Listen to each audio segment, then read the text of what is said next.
Hello friends, welcome back to WOW IAS. Welcome to the discussion on Vision IAS Polity PT 365 discussion.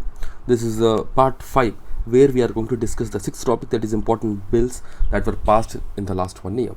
Okay, and also we will see some important provisions of them also, because there is a very high chance that the recently passed bills and other provisions will be asked, can be asked in the exam.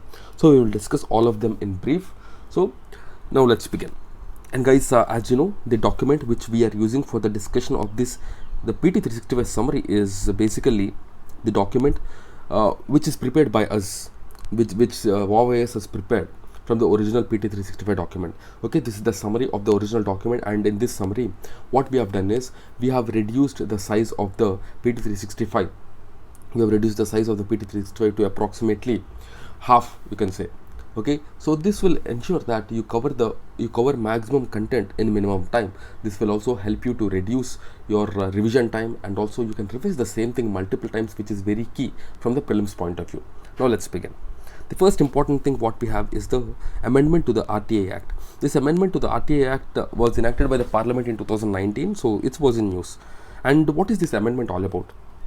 This amendment is basically what it does basically is, so previously the Chief Information Commissioner and Information Commissioner office term is fixed, but now this office term, or the terms of office for Chief Information Commissioner and Information Commissioner, will be fixed by the central government. So the Government of India will notify it. Earlier it was 5 years under the original act. And also the salary will be determined by the government. The salary allowance and other conditions will be determined by the central government. And also it removed the provisions of deducting salary of CIC, IC and State Chief Information Commissioner and State Information Commissioner due to pension or any other retirement benefit received by them for the previous government service. So that means the salary will not be deducted. Okay. Now next one, if you see the RTA Act of 2005. So if you see this RTA Act of 2005, originally this was the act that was enacted to bring transparency in the system, to bring transparency and accountability in the system, because there is this information asymmetry that was existing in the country, because the government is not providing enough information to the citizens to take a call. So that is one of the reason the RTA Act was passed in 2005. And under this RTA Act, citizen can ask the public authority, that means the institutions established by the government or established under any act. Citizens can seek information from this body because it's a public authority. Okay, so citizens can seek information, and the government, or you can say the officers, have to give the information. If they do not give the information, then the citizen can file this appeal against this office to the Information Commissioner and the Central Information Commissioner as well. Okay, so the public authority designates some officers in the administrative units as public information officers, whose main duty is to provide information which was asked under the RTA. Okay, and this has to be provided within 48 hours. If the information is not provided within stipulated time, then the applicant can appeal the decision to the decision of the PIOs to the Central Information Commissioner or State Information Commissioner. Okay. So recently, the Committee on Personal Public Grievance, Law and Justice has reviewed the working of Chief Information Commissioner and State Information Commissioner. So this will generally, the review is done by the parliamentary committees, and if you see some important information with regarding the Central and State Information Commissions, they are statutory bodies established by the RTA Act of 2005, and the final appellate or final appeal lies sorry, the final appeal lies with the Chief Information Commissioner. Okay, so the Central Information Commissioner generally consists of 10 Information Commissioner and 1 Chief Information Commissioner, and they are appointed by the President on the recommendation of the committee consisting of, remember, 1 Prime Minister, Leader of Opposition in Lok Sabha, and Union Cabinet Minister, who is nominated by the Prime Minister. So a 3-member committee will be appointing. The 3-member committee consists of PM, Leader of Opposition in Lok Sabha, and a Cabinet Minister who is nominated by the Prime Minister himself. Okay, and the person who is appointed as Chief Information Commissioner has to be the person of eminence in public life, with a wide knowledge and experience in law, science and technology, social service, management, journalism, mass media, or administration and governance. This is the important thing. And they are not eligible for reappointment. Remember this. Okay. So if you see the next important act, that is the Consumer Protection Act of 2019. This Consumer Protection Act of 2019 was passed to promote protect and enforce the rights of the consumer via the Central Consumer Protection Authority. This authority was created and this is assisted by the DG of Investigation, Director General of Investigations. And if you see the powers of this Central Consumer Protection Authority, it has the power to conduct investigations into violation of consumer rights and institute complaints and prosecution. It can order for recall of unsafe goods and services. It can order for discontinuance of unfair trade practices and misleading advertisements and impose penalties on the manufacturers or the sellers who sorry, the manufacturers, endorsers, publishers for misleading their advertisements, and even they can file suo motu on behalf of the class of consumers, and thereby they can also initiate this class suit, the class action suit. Now, what is this class action suit? You might get it out. Class action suit is basically that legal option where it's a form of lawsuit where large group of people, they collectively bargain a claim in front of the court. Large group of people collectively bargain in front of the court. That means, for example, let's say a soap is purchased by 100 people. These 100 people will go and plead, or you can say they will go and file a complaint against the soap manufacturer, as this soap has caused some effect on these 100 consumers, and as the 100 consumers, they are going and filing a suit for the mutual benefit of all. This is called as class action suit, and it is filed generally when multiple people have suffered the same or similar injuries. Simplification of consumer dispute adjudication process. So actually what it has done is the state and district commissions, okay, they have been appointed and they can review their own orders, and it empowered the consumer commission to enforce their orders, and it also has made the ease of approaching consumer commissions. So under this there will be mediation will be held in the mediation cells, and also no appeal against the settlement through mediation. Okay, this is another important thing. And if you see some important information regarding the e-commerce entities, because e-commerce rules were also brought in under this, because earlier there was no e-commerce, so there were no rules, but now e-commerce is becoming a major thing in the country. It is becoming a major source of you can say it's a major platform where the consumers and sellers are meeting. So that's why the e-commerce regulation is another important thing. And under this e-commerce regulation, if you see, they are required to provide information relating to refund, exchange, warranty, guarantee, delivery and shipment, mode of payment, grievance redressal, including country of origin. So this, because of all these things, what will happen is that a consumer can make an informed decision. He can make a choice where he can choose that product based on the information given. So that is the important thing. And the e-commerce platform have to acknowledge the receipt of the consumer complaint within 48 hours, and also they have to solve this complaint within 1 month from the date of receipt. Okay, and also they need to appoint an grievance redressal officer. This is another important thing. And the sellers cannot refuse to return goods or withdraw services or refuse refunds if they do not meet the description of the platform, and it prohibits e-commerce companies from manipulating the price, because this is one of the major problems which we are seeing these days. The prices are being manipulated by the e-commerce platforms. And also the product liability concept was introduced. Product liability concept means basically the manufacturer or product service provider or product seller, basically they will be responsible for the compensation which has to be provided to the consumer for injury or damage caused by the defective product or deficiency in services. So this is called as product liability. So the liability is dependent, or you can say the liability is there on the seller, the manufacturer. Okay, and other important provisions, if you see, there will be no fee for filing of cases up to 5 lakhs, and the amount due to unidentifiable consumer will be credited to the consumer welfare fund, because sometimes what will happen is that all the consumers cannot be verified, and all the consumers sometimes do not need the compensation. They just will file a case against the seller. So in that case, this money will be deposited into the consumer welfare fund, and it provides for Central Consumer Protection Council as an advisory body on consumer on the consumer issues, to be headed by Union Minister of Consumer Affairs, Food and Public Distribution, with Minister of State as Vice Chairman and 34 other members from different fields. Okay, so next is Consumer Protection E-Commerce Rules of 2020. This is notified by the Minister of Consumer Affairs, Food and Public Distribution as part of the Consumer Protection Act of 2019. Okay, if you see the key highlights of the rules, so it is applicable to all electronic retailers, that is e-retailers, registered in India or abroad, but offering goods and services to Indians. And it covers all goods sold online through marketplaces or inventory-led models. And if you see, it is a marketplace model. What is a marketplace model and what is the inventory model? You have to understand. Marketplace model is basically the third-party seller lists and sells goods. Example, eBay. So eBay is that platform where the third-party seller as well as the third-party buyer will be there. It is just a platform which is being provided for the meeting of consumer as well as seller. And if you see inventory model means the company will have the stock and they will sell online. Okay, for example, Amazon, all of these things, because Amazon there is this brand of Amazon also. Okay, they will have the inventory and they will sell the goods online. That you can say is an inventory model. Or if you indirectly you can say the Reliance Digital platform, e-platform, that is also a kind of inventory model. Okay, so the e-commerce entities are required to mention the country of origin, which we have seen already, and because of all these things, what will happen is that the consumer can make a more informed choice, which is one of the major criteria for consumer freedom.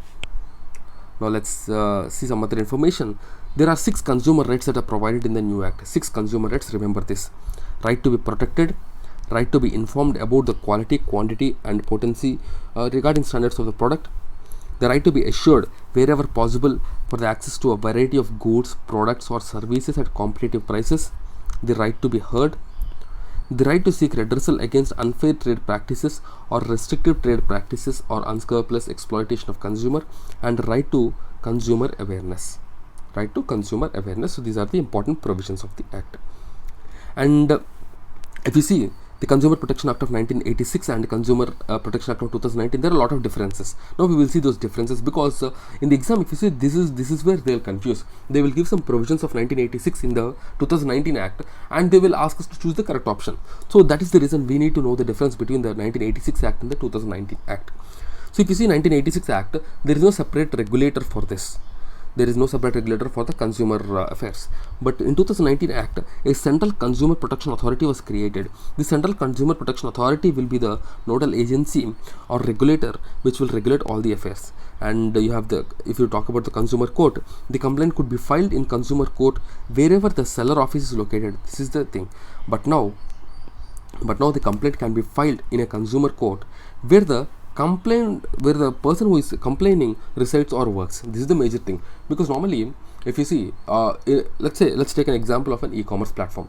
A person A is buying this good at Delhi. He is buying the good at Delhi, but this company which is manufacturing this is located somewhere in Bhopal, Madhya Pradesh.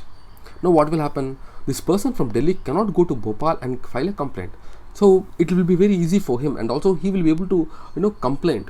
Normally what will happen when the distance is long, sometimes he will not complain also. But if the office where he has to complain, if the appellate authority is near him, or you can say if the consumer court is near him, then he can easily file a complaint. So the consumer is given more power. So he will directly go to the consumer court in Delhi and he will file a case. Okay, next also there is this concept of product liability which we have discussed. So this product liability concept is not there in the 1986 Act, but now this product liability concept is introduced, and the consumer can seek compensation for harm caused by the product or service. And pecuniary jurisdiction, if you see, in the district up to 20 lakhs, in the state up to 20 lakhs to 1 crore, in the nation it is above 1 crore. But this has been changed. So the complaint up to 1 crore can be filed in the district. In the state, it can be filed from 1 crore to 10 crore, and at the national level, it can be filed above 10 crores. And also, this 1986 Act do not have any provision for e-commerce because it is simply non-existent at that point of time. But now some e-commerce rules are also extended, and there is no mediation cell in the original 1986 Act. But now a mediation cell is also introduced, and the court can refer settlement through mediation as well sometimes, because this will reduce the burden on the courts. These are the important major differences what we need to remember. Okay, now let's move on. Next one is the Foreign Contribution Regulation Amendment Act of 2020. The Foreign Contribution Regulation Amendment Act of 2020 is basically to monitor the funds which are coming into the country from abroad. The election candidates, editors, publishers of the newspaper, judges, government servants, member of legislative assemblies, all of these people cannot accept money, or you can say they cannot accept foreign contributions. Okay, earlier public servant was not there in the act, or even this was also added. Okay, So the foreign contribution, it cannot be transferred also to any person. These people cannot take the money from abroad, and the people who have taken money also, they cannot transfer this money to anyone unless such person is registered to accept under the Foreign Contribution Act. So the registration is compulsory, and if you see, the Aadhaar, passport and OCA card are required for registration, and Aadhaar number of all office bearers, directors, etc. are mandatory, and in case of a foreigner, they must provide a copy of the passport or the overseas citizen of India card for identification. This is very important, because normally these days what is happening is that the foreign funds which the NGOs are receiving are being used for anti-national activities. In order to curb such things, the government has tightened the foreign contribution regulations. Okay, and also sometimes what will happen is that the money which is received by these NGOs, they will not use it for the desired purpose. They will not use it for the desired purpose. Earlier, 50% of the fund received can be used for administrative purpose. But imagine if 50% of fund is being used for administrative purpose, then what the original beneficiary is going to get? The answer is nothing. So that is the reason even this was changed, and now only 20% can be used for administrative purpose, and the rest have to be used for the desired purpose. Okay, and also for the renewal of license, if you see, the license has to be renewed within 6 months of expiration.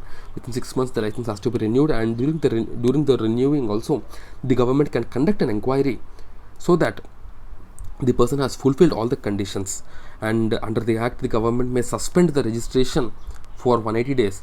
And also this amendment added another important thing, where the government can suspend, or you can say the government can extend the suspension for another 180 days. That means for up to 360 days. That means for 1 year the the NGO can be suspended.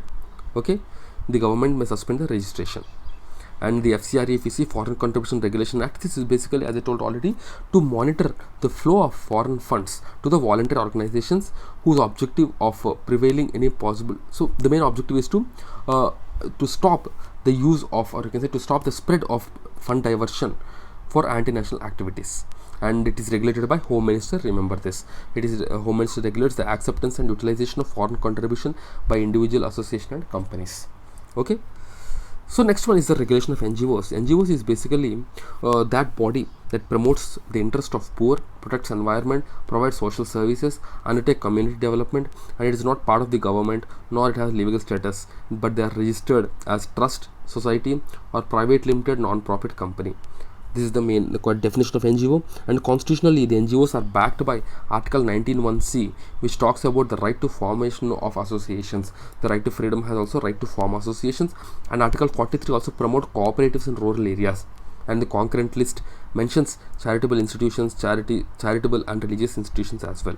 And if you see some important provisions regarding the regulation of NGOs, the Foreign Exchange Management Act of 1999, the FEMA, is regulated by Finance Minister, and it introduced to consolidate and amend law relating to the foreign exchange with the objective of facilitating external trade and payment. And the FCRA 2010 has been enacted under the Home Minister to monitor funds donated to the NGO. This is another important thing. Okay, and if you see some, and the next important thing is the Draft Electricity Right of Consumer Rules 2020. So this is a draft, and after the original bill was passed, then it is important for us. But now we will see what is the draft rules. So draft rules, basically it gave the power to the consumers. That means if the consumer is not getting enough power, if he is getting interrupted electricity supply, and a lot of time is taken to resolve the issue by the DISCOMs, then the customer can claim compensation. Okay, and new connections will have the prepaid or smart prepaid meters. This is basically to resolve the billing delaying and incorrect metering. And also it recognizes 24/7 power supply to the consumer as their right. So if this right is breached, then the fine has to be paid to the customer. And also the bills of 1,000 or more can be paid online, and consumer should be compensated for paying digitally through a rebate. And also in concept of prosumer has been introduced. Prosumer means he is the producer as well as the consumer. For example, if a person A, he is having solar panels, okay, and the solar panels, it is producing some electricity. If only 50% of electricity can be used by this person for his house needs, the rest of the 50% electricity he can sell this to the DISCOMs as well. So this is called as prosumers. That means during daytime he can sell 50% to DISCOMs, and during night time when the sun is not there, what he can do is he will be using electricity from the discoms only. From the discoms only. Okay, this is what is called as prosumer. So prosumer is a phenomenon wherein electricity consumer also becomes a supplier, and as per draft, anyone can set up renewable system, and energy generated and sold would be adjusted against the supply made by discoms. Right? Now let's see the next one. Other important acts or bills, if you see, the cigarette and other tobacco products. So this is basically by the Ministry of Health and Family Welfare, and it includes certain amendments. And this amendment actually has increased the legal smoking age from 18 to 21 years, and it also banned the sale of loose cigarettes. This is basically to reduce the consumption of tobacco, and by doing away with smoking room at airport, restaurant and hotels. This is another important thing. And also the fine is imposed in the public places, and this fine is increased from, for smoking in public places in fact, and the fine is increased from rupees 200 to 2000. Okay, and also there will be stricter punishments and penalties that will be imposed for manufacturing or importing illicit cigarette or tobacco products. And the next one is the Aircraft Amendment Bill, which is passed by the Parliament. So this bill amends the Aircraft Act of 1934 that regulates manufacture, use and sale, and also the license for the civil aircrafts, and it provides statutory status for three pre-existing bodies: the Director General of Civil Aviation, the Bureau of Civil Aviation Security, which carries out regulatory oversight function related to aviation security, and Aircraft Accident Investigation Bureau, which carry out investigation related to aircraft accidents. Okay, and it also empowers the DGCA, Director General of Civil Aviation, to levy penalties of up to 1 crore on the airlines, airports and other aviation entities for the, because you can say this can be imposed for not following the norms which are set by the DGCA. Okay, and next one is betting. So betting, if you see, it is not legal in India. The Public Gambling Act of 1867 is the general law governing gambling in India, and no specific central laws govern online betting in India. The gambling and betting are state subjects. However, gambling is not defined under the gambling legislation of states, and Indian law distinguishes each game to be a game of skill and game of chance. This differentiates fancy sports from traditional betting. The gambling under the gambling legislation does not include betting on horse race, game of skill, which is excluded under Gambling Act by court's judgment, lotteries. These three comes under the gambling, and Sikkim and Nagaland expressly permit online gambling. Sikkim, remember these two states, Sikkim and Nagaland, they permit online gambling, and the Justice Lodha Committee in 2015 has advocated legalizing betting in cricket and making match fixing a criminal offence. So this can be done by repealing a law, and also this the same thing is repeated by the Law Commission into its 2006 report. So the Law Commission and Justice Lodha Commission recommended the same. Okay, so that's it friends for this lecture. I'll see you again in the next lecture with the next topic. Till then, keep studying and stay tuned. Jai Hind.